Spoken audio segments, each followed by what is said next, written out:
excuse me, phase 1.5. Here we are. Perfect field.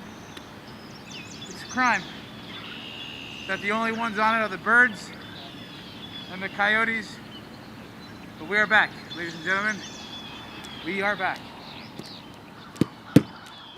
We'll talk about the games and how training and stuff is going, but I think, quite honestly, one of the more interesting parts of this is what is it like where you guys are staying? As soon as you start to feel like things are very normal and you're reminded of those daily, you get out to training, it feels very normal.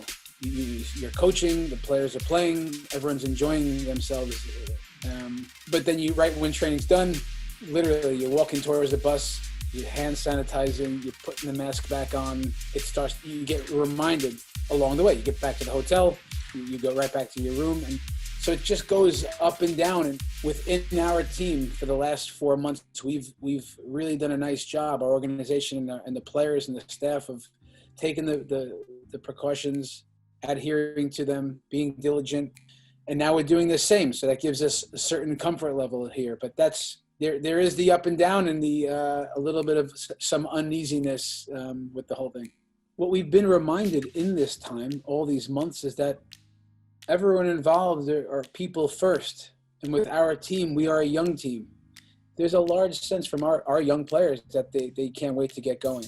Saturday, July 11th, it will be New York squaring off against Atlanta United. You've got that 8 o'clock kickoff slot. When you think of it, the way that the schedule came out for you guys, you've got Atlanta, Columbus, Cincinnati. You've got the one late game, the 10:30 start time. So what kind of things in terms of staff and planning are you working into the preseason mode, I'll say, to try and make sure that guys will be able to adjust to that come game day? And I would say that on Saturday night, the mindset is we are at our best at 8 p.m. And 5 days later, the mentality will be, for whatever reason, we are at our best at 10:30 at night. We've done the walkthrough at Red Bull Arena. We had an inter-squad scrimmage at 10:30. We felt like that. What was that like playing at night at that time, into midnight, into the late night? We did it already. We've had that. And because of it, we're at our best at 10:30 at night. That's the mindset. And in this camp and in our team, we don't make excuses. We don't blame. I promise you that the guys will be ready for that. And there is preparation. There's some training sessions that we've done in the evening, and we've done the real thing at Red Bull Arena.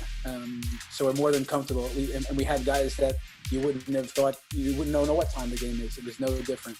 We talked about togetherness back in January and February, that it felt something was brewing, something a bit different. 2020 New York Red Bulls, we quarantine and the pandemic strikes, and then all of a sudden you see the guys come together and bond through Zoom calls and Zoom workouts and looking after each other and checking in, and they're having coffee talks where they're 3 guys at a time, and you saw a different type of bond going and different type of team forming. So, and that kept building. And then they come back to training, and now we have a good energy in the team.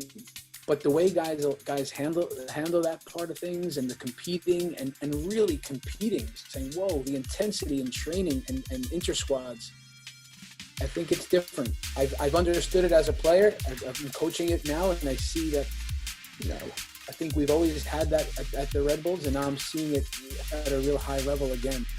Coach, it's always good to talk about games, and looking forward to seeing how these first 3 get up and going. I'm sure we'll be able to catch up. Pre-game, post-game stuff. Again, we'll have coverage for you with some video stuff on Red Bulls Radio, our normal tune-in radio channel. It's Atlanta, Columbus, Cincinnati in that order. Continued health and safety, you, your family, all the guys, players, and staff down there, their families as well. Can't wait to talk soccer again. Looking forward to doing it. Looking forward to doing it with you over the course of the next couple of weeks. Same here, Matt. Thanks a lot. Good seeing you again. Good hearing from you again. And yeah, we're going to go after it. For all you guys, for our supporters, yeah, they're sticking with us, and we're coming strong. Myself, Steve Jolly, we've got coverage for you again July 11th before the first game against Atlanta United. More details coming up about all of our coverage, all during the course of covering the MLS is Back tournament.